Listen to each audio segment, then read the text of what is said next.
सरोज कुमारी सिन्हा अपने YouTube channel SRJ Hindi academy में आप सबों का पुनः एक बार स्वागत करती हूँ। आज की इस वीडियो में मैं बताऊंगी अर्थालंकार। इसके पहले मेरे बहुत सारे वीडियो व्याकरण से संबंधित है, वहाँ से आप अपनी ज़रूरत की सामग्री ले सकते हैं और अपने समस्या का समाधान कर सकते हैं। आज जो मैं पढ़ाऊंगी वह अर्थालंकार है। इसके पहले आप पढ़ चुके हैं अलंकार चैप्टर से, फिगर ऑफ स्पीच से अलंकार किसे कहते हैं, अलंकार के भेदों को जान गए। शब्दालंकार, शब्दालंकार क्या है कि शब्द के प्रयोग से सौंदर्य में वृद्धि। और ये अर्थालंकार क्या है कि जब शब्दों के अर्थ से चमत्कार स्पष्ट हो तो वह है अर्थालंकार। आज उसी की चर्चा होगी, तो चैनल पर बने रहिए, कॉपी कलम साथ रखिए, लाइक सब्सक्राइब करना मत भूलिए। नए मित्रों से गुजारिश है कि कृपया ज़्यादा से ज़्यादा शेयर कीजिए, बेल आइकन दबाना नहीं भूलिए। तो अर्थालंकार क्या है कि जब शब्दों के अर्थ से चमत्कार स्पष्ट हो, यानी अर्थ के कारण चमत्कार पैदा हो, नाम से स्पष्ट है, वही अर्थालंकार है। जैसे हाय फूल सी कोमल बच्ची, उदाहरण मैं देती हूँ कि हाय फूल सी कोमल बच्ची, तो वो बच्ची कैसी है, फूल के समान है, बहुत ही नाजुक है, उसकी पंखुड़ियाँ जो है वह फूल सी हैं, उसको टच करने पर, शायद उसको छूने पर उसकी शोभा खत्म न होने लगे, इसीलिए उसको हम अलंकार से सुशोभित कर रहे हैं कि हाय फूल सी कोमल बच्ची, वो बच्ची की सुंदरता जो है फूल के समान है। इसके भेद हैं उपमा, रूपक, उत्प्रेक्षा, अतिशयोक्ति और अन्योक्ति। यहाँ मैंने लिख दिया है समय की बचत के लिए कि उपमा यानी इंग्लिश में सिमिली, इसका अर्थ है समता, तुलना। रूपक मेटाफर, रूप से युक्त, रूपी। उत्प्रेक्षा हाइपरनीम्स, उद्भावना, अनुमान। अतिशयोक्ति हाइपरबोली, बात को बढ़ा चढ़ाकर करना, अतिशयोक्ति हाइपरबोली। अतिशय मतलब जरूरत से अधिक, उसको अतिशयोक्ति कहते हैं। और अन्योक्ति एलेगरी, इंग्लिश में इसको हाइपरबोले कहते हैं। और अन्योक्ति एलेगरी यानी एक से कही हुई बात किसी दूसरे पर घटित हो, अन्योक्ति अलंकार। तो एक एक करके मैं सारे भेदों को मैं बताऊंगी। पहला है उपमा अलंकार। उपमा मतलब समता या तुलना। यहाँ हम तुलना करेंगे किससे, तो किसी जहाँ एक वस्तु या प्राणी की तुलना अत्यंत सादृश्य के कारण प्रसिद्ध वस्तु या प्राणी से हो। प्रसिद्ध, यहाँ पर ध्यान देना है कि जो हम तुलना करेंगे वो प्रसिद्ध वस्तु हो। जैसे मैं कहूँ कि चंद्रमा के समान सुंदर मुख। दूसरी तरह से परिभाषा इसकी दे सकते हैं कि जब किसी व्यक्ति या वस्तु की विशेषता दिखाने के लिए उसकी समानता उस गुण में, उसके गुण में बढ़ी हुई किसी अन्य व्यक्ति या वस्तु से की जाती है। कॉपी में लिखिए कि जब किसी व्यक्ति या वस्तु की विशेषता दिखाने के लिए, किसकी, मान लीजिए मेरी विशेषता, आप किसी से तुलना कर रहे हैं तो उसके मेरे खास गुण की तुलना उससे कीजिए। आप, मेरा मुख कैसा है, मेरी आंखें कैसी है, तो मेरे किसी खास गुण को निकालिए और उसकी तुलना कीजिए, वही उपमा अलंकार होता है। यानी जब किसी व्यक्ति या वस्तु की विशेषता दिखाने के लिए उसकी समानता उस गुण में बढ़ी हुई किसी अन्य व्यक्ति या वस्तु से की जाती है, वहां उपमा अलंकार होता है। एक वस्तु या प्राणी की तुलना सादृश्य के कारण, जो मेरे सामने तुलना करने की वस्तु है वो मेरे किसी खास गुण को उसमें कंपैरिजन करेंगे, यही है उपमा अलंकार। तो इसके उपमा अलंकार के 4 गुण हैं। उपमा अलंकार के अंग है 4। उपमेय, उपमान, साधारण धर्म और वाचक शब्द, इसके 4 हैं। 4 हैं इसके, उपमेय, उपमान, साधारण धर्म और वाचक शब्द। इसको आप नोट करिए क्योंकि यह बहुत ही इंपॉर्टेंट है। किसी भी उदाहरण में इसको आपको ढूंढना पड़ेगा। उपमेय, उपमान, जितने भी अलंकार आएंगे वहां इनको ढूंढना पड़ेगा। उपमेय, उपमान, साधारण धर्म और वाचक शब्द। तो इसमें एक एक करके मैं बताऊंगी कि उपमेय है क्या। तो उपमेय क्या है कि उपमेय में जिसके साथ समानता की जाती है। उपमेय क्या है, जिसके साथ हम तुलना करेंगे, जिसके साथ समानता की जाए, यानी उपमेय है कि किसी व्यक्ति या वस्तु की समानता हम उससे कर रहे हैं। इसे प्रस्तुत या वर्ण भी कहते हैं, इसे प्रस्तुत या वर्ण भी कहते हैं। और उपमान क्या है कि प्रसिद्ध वस्तु या व्यक्ति से उपमेय की समानता की जाती है। उपमान है जिससे तुलना की जाए, जिससे तुलना की जाए, जिससे तुलना की जाए, इसीलिए इसको अप्रस्तुत या अवर्ण भी कहते हैं। अप्रस्तुत तुलना की जा रही है, अवर्ण, इससे भी आप याद रख सकते हैं, अवर्ण भी कहते हैं। तो उपमेय क्या है कि उपमेय क्या है कि जिस व्यक्ति या वस्तु की समानता हम करते हैं, इसे प्रस्तुत या वर्ण भी कहते हैं। उपमान क्या है कि प्रसिद्ध वस्तु या व्यक्ति से उपमेय की समानता हम कहते हैं, इसलिए इसको अप्रस्तुत या अवर्ण भी कहते हैं। और साधारण धर्म क्या है कि उपमेय या उपमान में पाए जाने वाला परस्पर समान गुण, इन दोनों में पाए जाने वाले परस्पर समान गुण, उपमेय या उपमान में पाया जाने वाला परस्पर समान गुण। और वाचक शब्द, इसके कुछ वाचक शब्द इसे आप लिख लीजिए कि वे शब्द जो उपमेय और उपमान में पाए जाने वाले गुण को प्रकट करें। ये उपमेय या उपमान में पाए जाने वाले गुण को प्रकट करे, को बताए। इसके कुछ शब्द हैं, सम, ज्यों, जैसा, इसके वाचक शब्द हैं सम बराबर, ज्यों, जैसा, तुल्य, ये सारे सा से सी, ये इसके शब्द हैं। तो ये इसको आपको रख लेना होगा इसकी पहचान के लिए। तो उपमेय, उपमान, साधारण धर्म, वाचक शब्द, ये चारों चीज आपको एग्जाम्पल से स्पष्ट होगा। जैसे मैं अगर देती हूँ उदाहरण कि हम इन उपमेय, उपमान, साधारण धर्म और वाचक शब्दों को एक उदाहरण से हम स्पष्ट करते हैं कि चंद्रमा के समान सुंदर मुख। अगर मैं एग्जाम्पल देती हूँ कि चंद्रमा के समान सुंदर मुख, अब यहां आप उपमेय, उपमान स्पष्ट कर लेंगे। चंद्रमा के समान, तो चंद्रमा क्या है, उपमान है या उपमान है चंद्रमा के। और समान जो है मैंने बताया सम, ज्यों, त्यों, ये वाचक है। और सुंदर क्या है, सुंदर जो है वह साधारण धर्म है, वह कुरूप है, सुंदर है, बहुत अच्छा है, तो ये इसका साधारण धर्म है, यह साधारण धर्म है। और ये मुख जो है यह उपमेय है। अब चंद्रमा के समान सुंदर मुख, यानी उपमा के अलंकार है, उसके सादृश्य के कारण जिसकी हम तुलना कर रहे हैं, तो उपमान जो है उसके मुख की तुलना किससे की गई है, चंद्रमा से की गई है, तो यह उपमान हो गया। जिस चीज की तुलना की जाए वह उपमेय हो गया। और समान, ये सारे शब्द हैं, उपमेय और उपमान दोनों में पाए जाते हैं ये। और सुंदर इसका साधारण धर्म है, जो कि नेचुरल है, साधारण धर्म है, और सुंदर है जैसा है उसका वर्णन किया गया।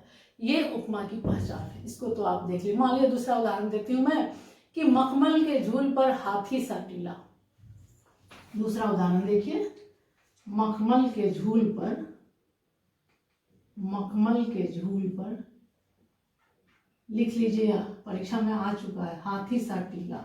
अब यहाँ हाथी सा टीला, मखमल के झूल पर हाथी सा टीला, हाथी भी विशालकाय है और टीला जो बना है वो भी विशालकाय है। तो यहाँ हाथी और टीला में उनके भारी भरकम स्वरूप के कारण तुलना की गई है। हाथी और टीला में उसके भारी भरकम स्वरूप के कारण तुलना की गई है। एक और उदाहरण मैं देती हूँ कि पीपर पात सदृश मन डोला। पीपर पात सदृश मन डोला, यानी पीपल के पत्ते और मन हृदय में चंचलता के कारण समानता है। कैसे कि पीपल के पत्ता को आपने देखा होगा कि हमेशा वह डोलता रहता है, उसी प्रकार मन जो है वह चंचल है, हमेशा एक सेकंड में पता नहीं कितने करोड़ दूरी तय करता है वह। तो यही उपमान जो है उपमेय और उपमान के साथ सादृश्य के कारण जब हम तुलना करते हैं, तो यही हो गया उपमान का। दूसरा, इसके दो भेद बताए गए हैं, पूर्णोपमा और लुप्तोपमा।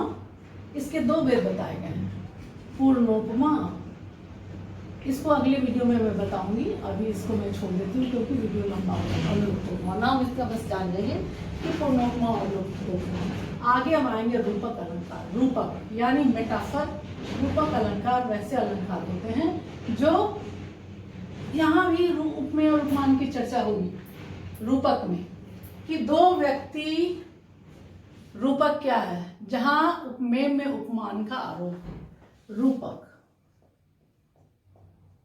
उपमेय में उपमान का आरोप। मैंने बताया कि उपमान और उपमेय क्या है, उपमेय में उपमान का आरोप या रूपक अलंकार, अथवा जहां गुण की अत्यंत समानता के कारण उपमेय में ही उपमान का अभेद आरोप कर दिया जाता है। इसमें एक खास विशेषता है कि रूपक अलंकार में गुण की अत्यंत समानता दिखाने के लिए उपमेय और उपमान को अभिन्न अर्थात एक कर दिया जाता है, अर्थात उपमान को उपमेय पर आरोपित किया जाता है। उपमेय ये अर्थात क्या होगा, उपमेय और उपमान को अभिन्न अर्थात एक कर दिया जाता है। इसको उपमेय उपमान को अभिन्न या एक कर दिया जाता है। ठीक है, उदाहरण देखिए, इसका बड़ा अच्छा उदाहरण है, पायो जी मैंने राम रतन धन पायो। पायो जी मैंने राम रतन धन पायो। अब यहाँ देखिएगा इस एग्जाम्पल में कैसे उपमेय और उपमान की बात हो रही है कि राम नाम में रतन धन का आरोप है। राम नाम में रतन धन, उपमेय पर उपमान का आरोप है। पायो जी मैंने राम रतन धन पायो। चरण कमल बंदो हरिराई, मैया मैं तो चंद्र खिलौना ले हो। तो इन उदाहरणों में क्या दिखाई दे रहा है कि उपमेय पर उपमान का आरोप है। एक और बड़ा ये सटीक उदाहरण है कि आए महंत बसंत, इसको भी लिख लीजिए, आए महंत बसंत। अब आप सोच रहे हैं कि ये लिखने का क्या मतलब है। अरे आए महंत बसंत, महंत कौन है, महंत की सवारी में बसंत के आगमन का आरोप दिखाई दे रहा है। यही है ना, बसंत की सवारी, ये सवारी है, बसंत आ रही है, बसंत का आने की ये आ रहा है बसंत, और ये कौन दिखा रहा है, महंत की सवारी में बसंत के आगमन का आरोप होने से रूपक अलंकार। तो महंत की सवारी आ रही है, क्यों, क्योंकि बसंत का आगमन हो रहा है। तो महंत की सवारी में बसंत के आगमन का आरोप होने से रूपक अलंकार स्पष्ट हो रहा है। यानी रूपक अलंकार कहाँ है, जहां उपमेय में उपमान का आरोप है, गुण की अत्यंत समानता है, और समानता के अत्यंत समानता के कारण क्या होगा, उपमेय और उपमान को अभिन्न अर्थात एक कर दिया जाता है। मैंने बताया पायो जी मैंने राम रतन धन पायो, जिसमें राम नाम में रतन धन होने का आरोप है। ठीक है, तीसरा है उत्प्रेक्षा। उत्प्रेक्षा, उत्प्रेक्षा यानी उद्भावना अनुमान, यहाँ आप इमेजिनेशन करते हैं, जहां उपमेय में उपमान की संभावना, उपमेय में उपमान की संभावना, इमेजिनेशन हो उपमान की। बहुत ही सुंदर है, यह पहचानना भी बहुत आसान है इसको। उपमेय में उपमान की संभावना अथवा कल्पना कर ली जाए, वहां उत्प्रेक्षा अलंकार होता है। इसमें उपमेय और उपमान की समानता के कारण उपमेय में उपमान की संभावना या कल्पना की जाती है, संभावना। इसके उत्प्रेक्षा बोधक शब्द भी हैं कुछ, इसको नोट कर लीजिए। कौन कौन से उत्प्रेक्षा बोधक शब्द हैं, मनु मानहु, मनु मानहु, जानहु, ये सारे उत्प्रेक्षा बोधक शब्द हैं। जनु ज्यो मनो, जनु ज्यो मनु, ये भी देख करके आप आसानी से अलंकारों को पहचान सकते हैं। यहाँ एक उदाहरण मैं दे रही हूं कि सोहत ओढ़े पीत पट, सोहत ओढ़े पीत पट, श्याम सलोने गात। इसका उदाहरण मैं दिखा रही हूँ इसलिए स्पष्ट हो जाएगा आपको। मनहु नीलमणि सैल पर, मन मनहु मानहु है ना, मनहु नीलमणि सैल पर, मनहु नीलमणि सैल पर आतप प्रयोगात, आतप प्रयोगात। आतप पर्यो गातो पर प्रभात। तो ये सोहत पट ओढ़े, सोहत ओढ़े पीत पट, ओढ़े पीत मतलब पीला, पट मतलब कपड़ा, श्याम श्री कृष्ण की बात हो रही है, गात मतलब शरीर, यानी यहाँ श्री कृष्ण के सुंदर श्याम शरीर के को किससे तुलना की है? नीलमणि पर्वत की, और उनके शरीर पर शोभायमान क्या? आतप पर्यो प्रभात, किरण जो आ रही है शोभायमान पीतांबर में, प्रभात के धूप की मनोरम कल्पना या संभावना का वर्णन है। तो सोहत ओढ़े पीत पट, श्याम जो है, कृष्ण जो है, उनके सुंदर शरीर में नीलमणि पर्वत की और उनके शरीर पर शोभायमान जो पीत वस्त्र ने पहना पीतांबर, उसमें क्या दिखाई दे रहा है? प्रभात के धूप में, सुबह की धूप की मनोरम कल्पना की जा रही है, वही संभावना दिखाई दे रही है। तो यही उत्प्रेक्षा अलंकार है ना। हरि मुख मानो मधुरमय अंक, जरा से लाल केसर से की जैसे धुल गई हो। तो ये सारे उसके उदाहरण है जो उत्प्रेक्षा के हैं। इस काल मारे क्रोध के तनु कांपने लगा, यह भी बड़ा अच्छा एग्जाम्पल है। इस काल मारे क्रोध के तनु कांपने लगा, मानो हवा के जोर से सोता हुआ सागर जगा। इसमें क्या अर्थ निकल रहा है कि इस पद में पुत्र मृत्यु के कारण शत्रु के प्रति क्रोध से अर्जुन के चंचल हृदय में हवा के वेग से शांत सागर के चंचल होने के स्वरूप की चंचलता दिखाई दे रही है। स्वरूप की जो उसका शांत शरीर जो है, लेकिन वो जो शांत सागर में जो चंचलता है वो दिखाई दे रहे हैं। किस कारण से? उनके क्रोध के कारण। तो यही संभावना हम लोग देख करके उसकी कल्पना कर रहे हैं कि उसका जो अर्जुन का जो चेहरे का भाव है उसमें ये चीज दिखाई दे रही है। यही है उत्प्रेक्षा, जहां हम उपमेय में उपमान की संभावना अथवा कल्पना की बात करते हैं। ठीक है, अब आएंगे अतिशयोक्ति, अतिशय जोड़ उक्ति। चौथा भेद है अतिशयोक्ति, अतिशय जोड़ उक्ति। अतिशय मतलब जरूरत से अधिक, यानी बातों को बढ़ा चढ़ाकर बोलना, अतिशयोक्ति। चौथा है अतिशय जोड़ उक्ति, यानी अतिशयोक्ति। इसको लिखते समय ध्यान रखिएगा, हमेशा स्पेलिंग एरर होते हैं। अतिशय मतलब जरूरत से अधिक, और उक्ति मतलब बोलना, यानी बातों को बढ़ा चढ़ा करके बोलना। यहाँ धर्म क्या कहता है? हमारा जो है वो बात जो है अतिशयोक्ति नहीं होनी चाहिए। आप अतिशयोक्ति कर रहे हैं, हम बोलते हैं ना बातचीत के क्रम में, तो वो बातों को बढ़ा चढ़ाकर वर्णन करना। जहाँ किसी वस्तु पदार्थ अथवा कथन उपमेय का वर्णन, यहाँ क्या होगा? उपमेय का वर्णन बढ़ा चढ़ाकर हो, बढ़ा चढ़ाकर किया जाए। ठीक है, यानी जहां किसी गुण या स्थिति का बढ़ा चढ़ाकर हम वर्णन करते हैं। इस अलंकार में सबसे महत्वपूर्ण बात है कि लोक सीमा का अतिक्रमण कर, लोक सीमा का उल्लंघन कर, अमर्यादित कर, लोक सीमा का उल्लंघन कर, अमर्यादित कर, अमर्यादित कर हम उनकी बातों को रखते हैं। बहुत बढ़ा चढ़ाकर इसमें वर्णन करता है, इसलिए इसको हाइपर बोले भी कहते हैं। उदाहरण देखिए, पड़ी अचानक नदी अपार। उदाहरण देखिए इसका, पड़ी अचानक नदी अपार। घोड़ा, पड़ी अचानक नदी अपार, घोड़ा कैसे उतरे पार? घोड़ा कैसे उतरे पार।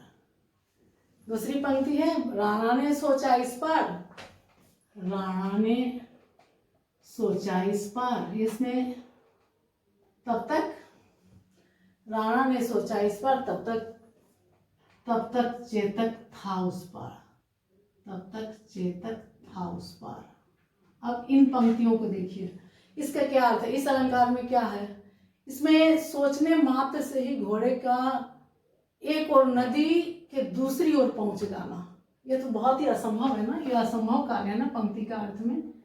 लेकिन सोचने मात्र से घोड़ा इस पार ही नहीं उस पार पहुंच चुका है। तो ये जो स्पष्ट हो रहा है इसमें यही अतिशयोक्ति है। जैसे हनुमान के पूंछ में लगन न पाई आग, सारी लंका जड़ी गई, गए निशाचर भाग। इसका भी बड़ा अच्छा उदाहरण दिया गया है अतिशयोक्ति का, कि कवि ने राणा प्रताप के चेतक नामक घोड़े को प्रबल वेग या तीव्र गति को अतिशयोक्ति के माध्यम से दर्शाया है।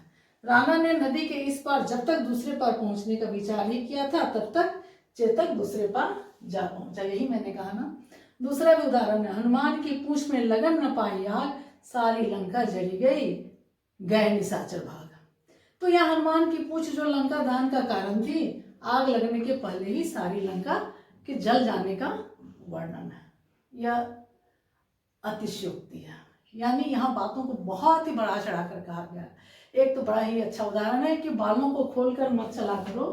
दूसरा देखिए, बालों को खोलकर मत चला करो, मत चला करो, बालों को खोलकर मत चला करो दिन में, मत चला करो दिन में, सूरज रास्ता भूल जाएगा। या कहीं हो सकता है कि बाल के खुलने से अंधेरा छा जाएगा और सूरज भी अपना रास्ता भूल जाएगा। ये तो अतिशयोक्ति हाइट है ना। तो ये सारे उदाहरण जो है, जो आपको लगे बहुत अटपटा है, इसकी तुलना बहुत बड़ा चढ़ा कर की गई है, तो वहां आप तुरंत टिक कर दीजिए अतिशयोक्ति अलंकार। अब आऊंगी मैं अन्योक्ति। अन्योक्ति अलंकार क्या है? अन्योक्ति, अन्योक्ति मतलब एक से कही हुई बात दूसरे को प्रकट करना। अन्योक्ति अलंकार जिसमें उपमान के वर्णन के माध्यम से अन्योक्ति, यहाँ भी उपमेय अलंकार की बात है, जहाँ उपमान के वर्णन के माध्यम से उपमेय का वर्णन होता है। उपमान के वर्णन के माध्यम से उपमेय का वर्णन हो। कैसे? इसे हम एक और नाम से भी जानते हैं, इसे हम अप्रस्तुत प्रशंसा के भी नाम से जानते हैं। अप्रस्तुत प्रशंसा। इसमें और विशेष बात यह है कि इसमें प्रस्तुत यानी जो उपमेय है का वर्णन अप्रस्तुत उपमान के माध्यम से होता है, इसीलिए अन्योक्ति अलंकार को हम अप्रस्तुत प्रशंसा भी कहते हैं। इसमें अप्रस्तुत के द्वारा प्रस्तुत का व्यंग्यात्मक कथन किया जाता है। इसमें क्या होता है? अप्रस्तुत के द्वारा